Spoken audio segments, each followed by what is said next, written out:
you're going to hear a lot of crazy stuff out of Russia over the next several hours and several days.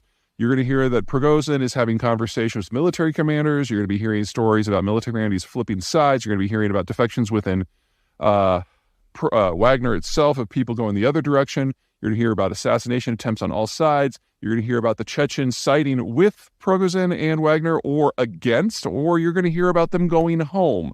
You're going to hear about the Russians blowing up bridges on the way to Moscow so Wagner can't make it.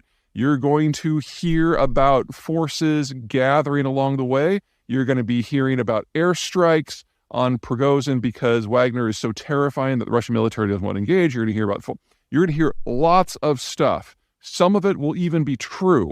Most of it won't. The problem here is that we are in an information vacuum, or something worse, that it's been filled with misinformation. So a couple things to keep in mind.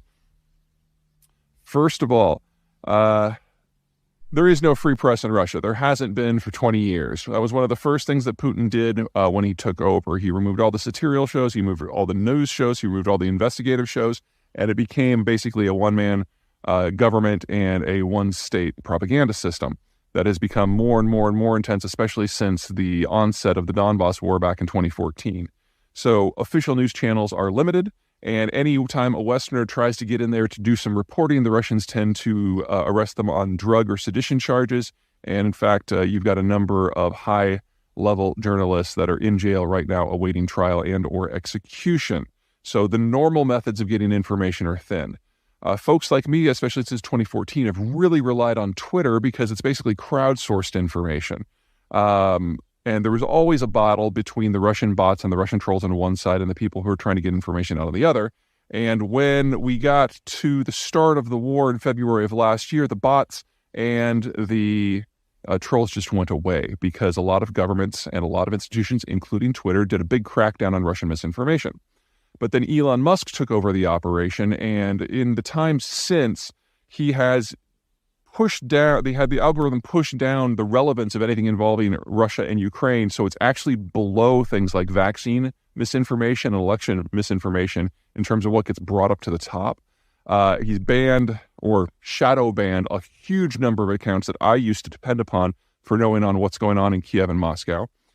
And most importantly, he's allowed the bots and the trolls to come back in force. So there's easily 2, maybe even 3 times as many bots and trolls from Russia on Twitter today.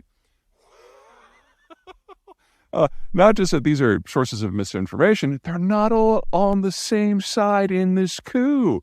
Some of them are violently ultranationalist, and they tend to side with Prigozhin and Wagner. Others are clearly employees of the state. And so now Twitter has become an utter shit show of these various factions, misinformation factions, trying to shout each other down about what's going on in Russia. I don't really believe any of them. And so confirmation in this sort of environment just takes forever because, if you don't get live video, it's really hard to confirm if something's actually happening. And now we've got Elon and Putin and Prigozhin all with their own narratives of what's going on, and keeping track of it is just going to be a nightmare. Now, this will sort out over the next several days as the reality of events on the ground overtakes the propaganda machine, and things are moving very quickly. And all of those things that I outlined at the beginning of those are all feasible outcomes, but obviously they can't all happen at the same time. So I will do my best to parse through them. I will try to lead with the things that I have confirmed, just like I did in the first video of this series. But it's going to be really, really messy, and there's no way around that. One more thing about the propaganda side of this. While we have a good idea of which side the trolls are on and which side the bots are on, there's all of Russia's disinformation channels internationally that are all of a sudden up in the air. So, like, what's going to happen to Hungary's Viktor Orban, who has basically become a pro-Russian shill within the European Union? Is he in favor of Putin holding on to control, or does he like a more militaristic Russia because it would be more of a foil to be used in the European Union? What about people like Tucker Carlson, who have gone in hook, line, and sinker with the Putin side of things, now that you have a more of a nationalist firebrand who we might find more ideological attractive in Prigozhin? What about people like RFK Jr., who have recently become on the Russian dole, or old-timer folks like Jill Stein of the Green Party? All of these commitments that the Russians have cultivated very carefully over the last decade are all of a sudden completely up in the air, and we just don't know how it is all going to fall. Wagner. Now, according to Prigozhin, the leader of Wagner, they've got 25,000 troops, and they've been able to attract a few defecting units from the Russian general military. We don't know if that is true. One of the things to remember about Wagner is it gets its troops from two sources. Source number one are Russian veterans, particularly people from some of the higher ranks, special forces, Oman troops, Spetsnaz, that sort of thing. They tend to be relatively competent, and so Wagner generally has the best troops and the best logistical capacity within the Russian system. What they don't have is their own hardware. They rely upon the Ministry of Defense for their equipment, for their armor, and their air defense, and they have no air assets at all. No helicopters, no jets. So if you see reports of airstrikes on Wagner, especially if they start moving up to Moscow, you should take those reports very seriously, because if you were Putin, that's how you would cut them up. Let them get out into the exposed on a 10-hour drive to Moscow and just start blowing them all on the road. As we know, if you take out the front echelon and the back echelon, the rest of them just kind of scramble in a death pile in the middle. That is a very realistic way of how this can all end, which, unless Prigozhin is completely stupid, wouldn't do it. But you remember, this is a guy who is a convicted thief and former caterer. He is not a military super mastermind. Okay. Anyway, barring a complete collapse of the Russian military structure and political society, which, you can't rule out, this is Russia. This has happened before. Prigozhin and Wagner really have no chance here. Small number of troops isolated in a specific part of the country. And while that might be hugely significant for the Ukraine war, they are just too far away from Moscow to make their voices heard in any meaningful, I'm sorry, I phrased that wrong, not their voices heard, to make their desires reality. There's just too much space, too many Russians, and too much air power. That doesn't mean there aren't consequences here, even if this is a massively failed coup. Ukraine we've already talked about, but what about the rest of the world? Wagner, because it's one step removed from the Russian military, which is, part of the problem, has been Putin's go-to tool for dealing with the international system for over a decade. And so almost all Russian military deployments around the world aren't actually regular Russian military. They're primarily Wagner. That's true in Syria, in Libya, in Sudan, in the Central African Republic, and on and on and on. And now that oh my God, there's so many weird ways that this could have gone. This was definitely not one that was on my radar. But now that Wagner is persona non grata, every Russian military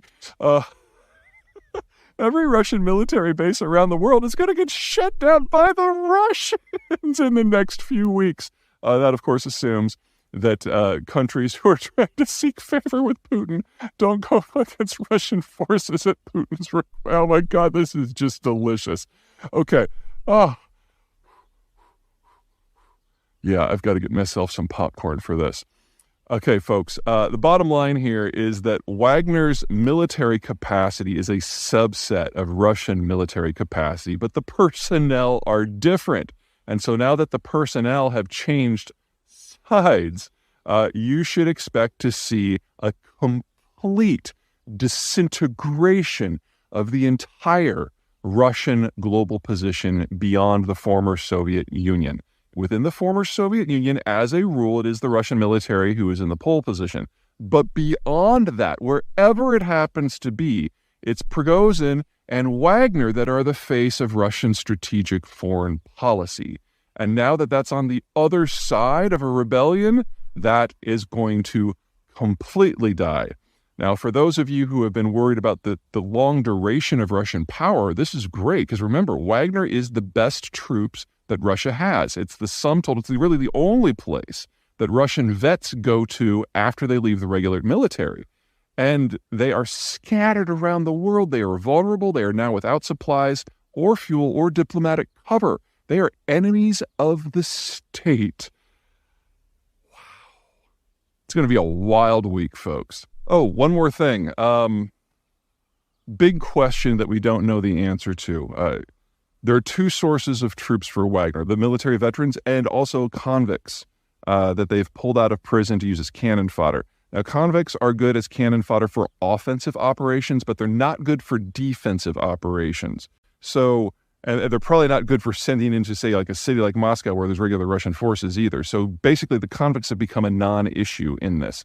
And so it really comes down to the rest of the troops. Wagner no longer has the ability to recruit. All they can do is try to flip Russian regular military units. That is their only source of troops. So Wagner absolutely has no staying power in this fight. The question is, what can they do in the very, very, very short term? They have access to the military stocks around Rostov, and that's it. So this is probably either going to be a mad dash to Moscow, which would be suicidal, or a protracted defense in Rostov to draw upon the stocks where they can actually defend. Regardless of which those options are, this is fantastic for the Ukrainians, because if it's option 2, defense of Rostov, then all of that equipment is no longer available for Russian troops in Ukraine at all. They make the mad dash for Moscow, then we have a very public, very global, very humiliating military rebellion in the heart of Russia, in which the Kremlin and Putin are the direct targets. I would expect them to win and win handily, but Russia will not recover from that sort of image. And from a tactical military point of view, if Prigozhin and Wagner are making a mad dash for Russia, then forces, the best forces that Russia has outside of Wagner, are in Ukraine. They're going to have to leave Ukraine in order to catch up with Wagner in order to defend the motherland.